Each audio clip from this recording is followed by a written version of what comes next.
kissing isn't first base.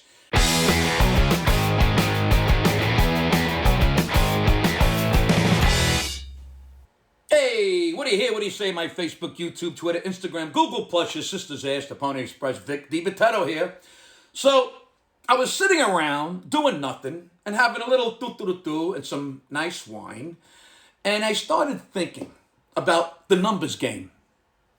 What's the numbers game? Remember we were kids and teens and we were taught that numbers related to different body parts and bodily functions? You know what I mean. Making pee-pee was called making a number one.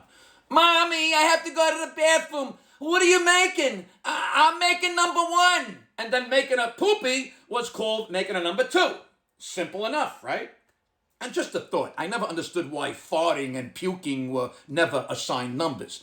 And for that matter, neither was ejaculating. But I guess your mother would never ask, what are you doing in the bathroom? What are you going to say? I'm doing a number 5, Ma. Oh, okay. Wash your hands afterwards and don't put it on your sock. Anyway, then as we got a little older, the numbers were assigned in a different way. We learned that the vagina was the number 1 hole. The pooper was the number 2 hole. And then the mouth was called the third input because it was potentially the third place a boy could put his male organ. Hey, look, I'm trying to be respectful here, okay? And for men, I guess there is no 1 hole, but 2 and 3 are technically very much still in play. Is everybody with me so far? I mean, this isn't complicated. And if you're starting to get offended, then you should leave right now because it ain't gonna get any prettier, I can tell you that. And I would hate to offend anybody by saying dirty words or mentioning dirty body parts. Anyway, so this is how the numbers game was played. For me anyway, until I was about 13 or 14. Then the numbers changed again. Somewhere along the line, someone decided to use baseball as the way to describe how a guy was progressing in his relationship with the girl. And it went like this. Now, I know you all know this. Well, maybe my Amish and Mormon friends don't. Anyway, follow along and learn something. If you were kissing or making out with the girl, it means you got to first base. Like kissing was like a base on balls, or a single, which is a nice thing to do in baseball and a nice thing to do with a girl. Then second base was when you were able to touch her boobies. That was a pretty big deal when you were a young teen. So in baseball terms, hitting a double was the same thing as touching a breast. And by the way, that was also called feeling a girl up, which I never understood because I wasn't feeling up or down. I was just feeling my way around. There was no particular direction. I was just so happy that I had my hand in a girl's shirt and I didn't give a shit about anything else. Anyway, okay, now, this starts to get a little intense. If you were able to somehow get your hand down a girl's pants or up their skirt, that was getting to third base. Hey, triples are rare, and when you're 14 and you have your hand in that area, that was pretty rare too.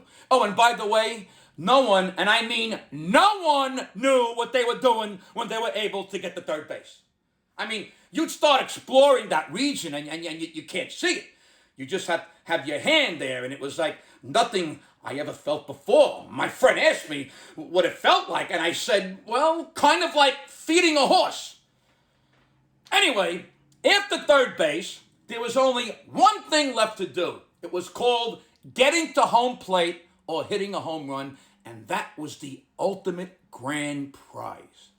You got to home plate when you were able to put your ballpark Frank into her flounder bag. Again, I'm trying to be respectful here. Okay, so here's the deal. Now that I'm older, I don't think the baseball analogy is sufficient today. It doesn't offer enough diversity. I mean, there's a lot of other things going. Having a relationship isn't just about kissing and touching boobs and having a hand between a leg and actual penetration. There are way more things to do, and we've run out of bases if we stick to the baseball thing. What do we call oral sex? What do we call 69?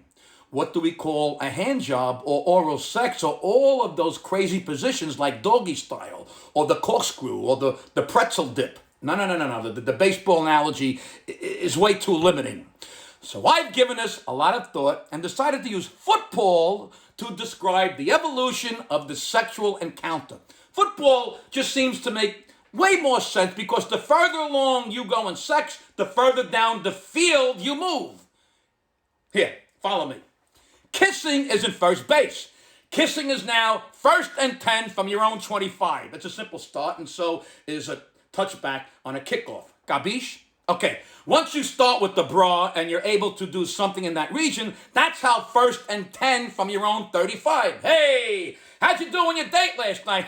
I had a 1st and 10 on my own 35. Nice. Now, if you can get a hand job, you are now at midfield and driving because once that shit starts happening, you can argue both parties are pretty into it and you start to have eyes on the end zone because you've made it into your opponent's territory. It's like good field position.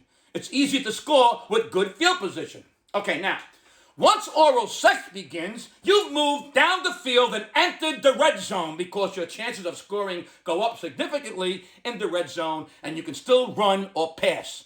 If the encounter turns into 69, then that is a 1st and goal to go, baby. I mean, come on. If that shit is happening, you can literally smell the end zone if you know what I mean. And of course, what's left? You know what's left.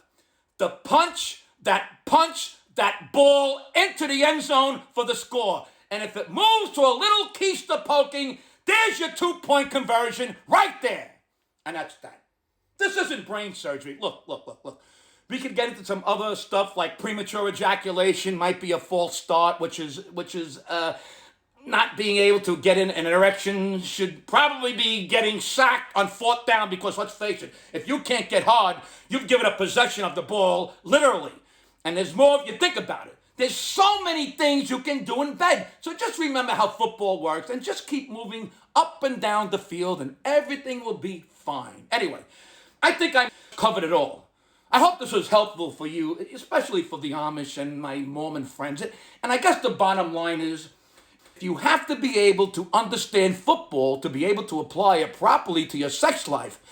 But to all you guys and gals out there who get it, I wish you all a good game with a lot of scoring, if you're lucky. An overtime period. Ha ha!